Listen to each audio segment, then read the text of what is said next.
Hey y'all, welcome back to our Smart Homes for Senior series. Today we're diving into the world of Wi-Fi, which is the backbone of any smart home. So I thought first we would start with the basics, talk about some of these terminologies so you will understand as you configure your smart home or you're buying different products, you'll have a better idea of what they're trying to describe in their terminology. So first off, what is Wi-Fi? So Wi-Fi stands for wireless fidelity. It's a technology that allows electronic devices to connect to the internet or communicate with each other wirelessly. It's essentially like a radio signal in your house that allows your devices to connect without wires. Think of it as an invisible highway for data in your home. And so let's talk about a little bit more in detail. So Wi-Fi transmits data using radio waves at at this point in time, three different frequencies: 2.4 gigahertz, 5 gigahertz, and 6 gigahertz. And you may be familiar with the probably 2.4 gigahertz. Several years back, when the new cordless phones came out, they used the 2.4 gigahertz spectrum. So that's the gigahertz everybody's kind of familiar with.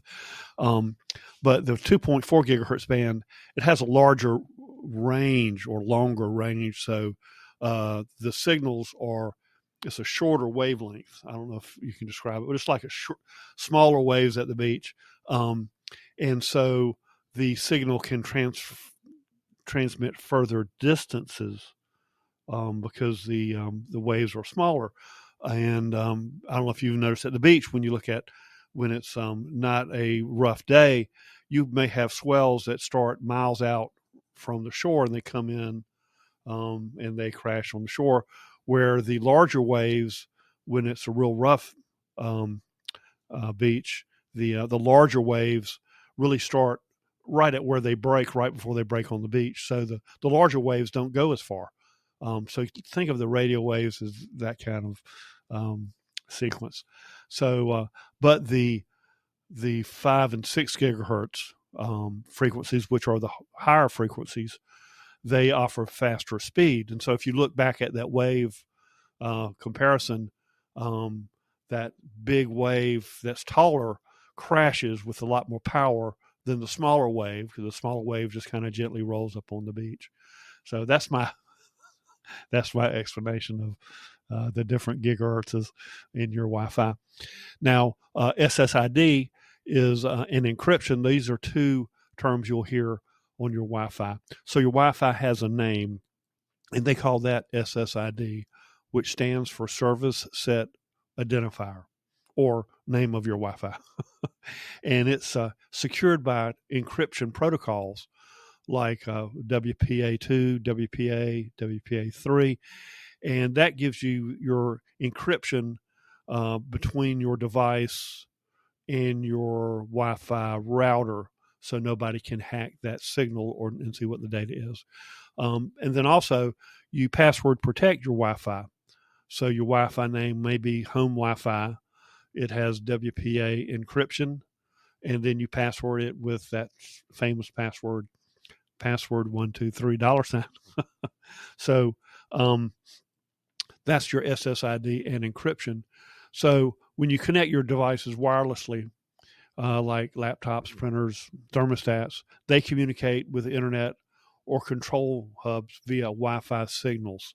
So this connectivity lets you control your home anywhere through apps or voice commands. So if you have, say, for instance, your thermostat connected to your Wi-Fi, and you have an app on your phone, if your smart thermostat is internet capable, you can actually control the thermostat from home. I mean, from away from home. So if you're at the office and you want to turn up the heat before you get home, you can do it remotely, which is pretty cool. The next terminology we'll talk about is internet routers. And so exactly what is an internet router? Well, it's a little box, kind of like, I don't know if you remember the old-fashioned modems. So the internet router, most of them are 6 or 8 inches wide and a couple inches tall and 5 or 6 inches deep. Some of them have one antenna. Some of them have two antennas. Some of them have an antenna built in.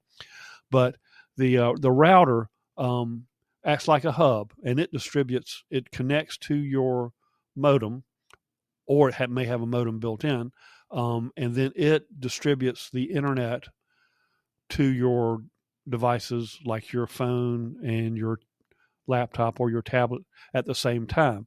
So it's like the traffic cop. It manages all those signals and sends that signal out via a 2.4 gigahertz, 5 or 6 gigahertz radio signal.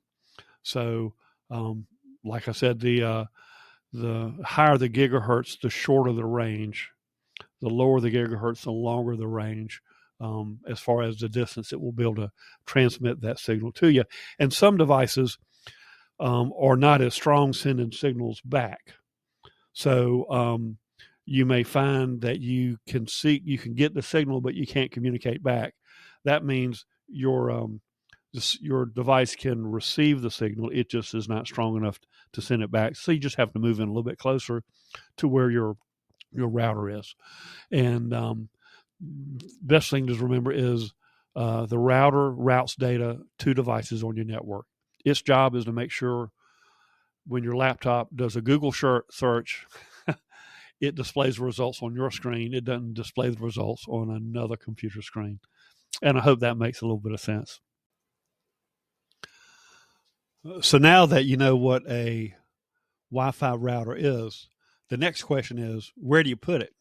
So where you place it can make a huge difference in your Wi-Fi coverage in your home. Think of it like placing a radio in your home somewhere where you can hear the music in most places in your home without turning the radio up so loud that it distorts the music. And, radio waves, sound waves are radio waves that are at a frequency that your ears can hear. So it'll give you a kind of a good idea maybe where to place your router, but you'll kind of want to experiment it where you place it to see what gets your best coverage. But you want to put it in a central location because you want to spread the signal evenly throughout your home, and you want to avoid corners, heavy furniture, and putting it in cabinets or in closets, things like that.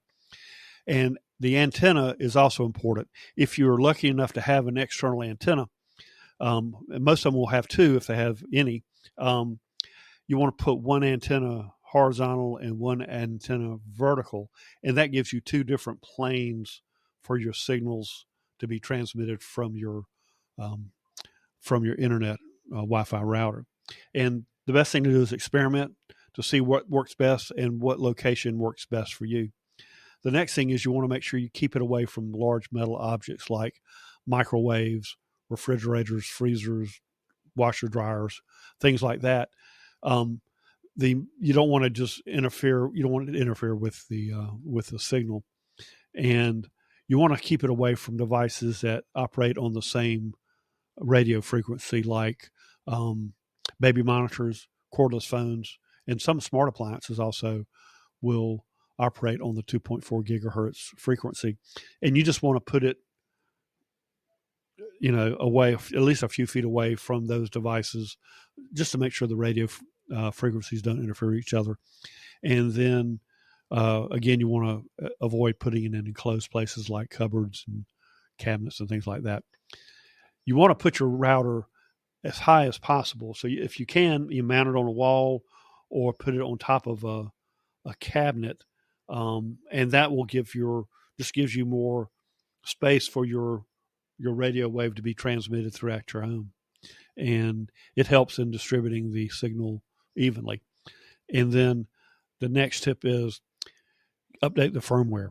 Most routers have a setting. If you go into your system settings in your router, there'll be a firmware option where you can tell it to update the firmware.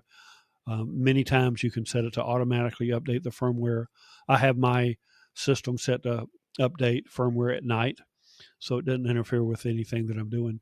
And that'll make sure you have the latest firmware, the latest features, and the latest fixes to anything in your router hardware, and it'll make you help you get the most out of what your router does.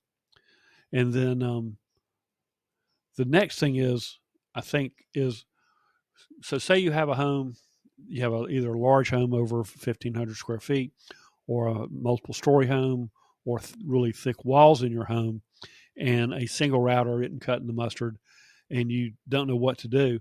Well, that's where mesh Wi-Fi comes in.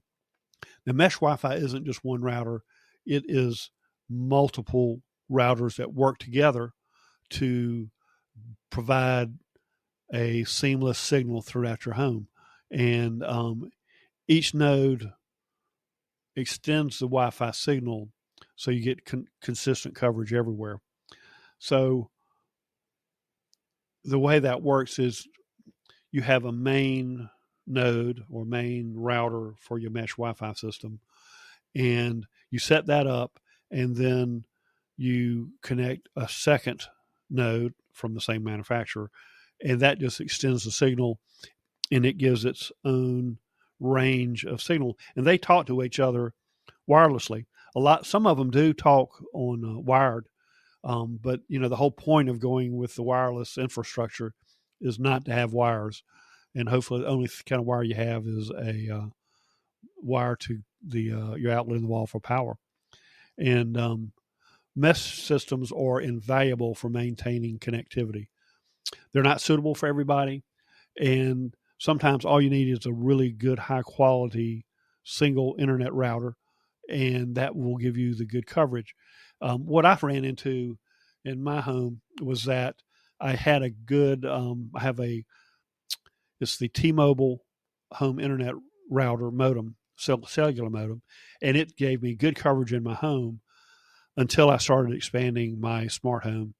And as I added more lights, more plugs, more streaming devices, trying to think what else we have. I think we have a little bit of everything, laptops, and then of course our Amazon Echo devices, and then our security system, our cameras and things like that. I found that they weren't all getting good coverage everywhere. I was tending to get really good coverage on my computers and our streaming devices most of the time, but not all the time. So I went with the Amazon Aero, and that's spelled EERO, mesh Wi-Fi system. And the reason I went with that is a lot of the Echo products, or Amazon Echo products, have the Aero mesh system built in. So you've already, if you've purchased some of these Echo devices, you'll have to check the specs. They will connect to an Aero mesh system. So I bought a 2-pack Aero device, Aero mesh system, connected one to my router and put another one in another part of my home I was having trouble with. So that expanded my Wi-Fi coverage. And then the Echo devices that I have that are Aero compatible and that will extend the Aero mesh system, I went into that through my Aero app, and it listed all the ones that had the Aero capability on it, and I could turn on or turn off the mesh capability. And the cool thing is, if you have two mesh systems that are close to each other and one's overpowering the other, they will turn off automatically if they feel like they're not improving the mesh signal, but they'll continue operating as a Wi-Fi device. So I think that's really pretty cool. And I think you'll find as you build out your smart home and start adding lights and plugs and switches and streaming devices and security systems, you'll find that you need some type of mesh system. And you can't break anything by trying. So I would, if you get in that situation, first you want to experiment with locating your router and finding maybe that is the location is the issue. And if not, then you can move into the mesh for your improving your Wi-Fi system. Remember, the goal is to make technology work for you, not the other way around. Thanks for tuning in to Smart Homes for Seniors. Hopefully, today's episode helps your understanding of some of the basics of smart homes. If you enjoyed this episode, I'd tremendously appreciate you pressing that magic like, follow, or subscribe button.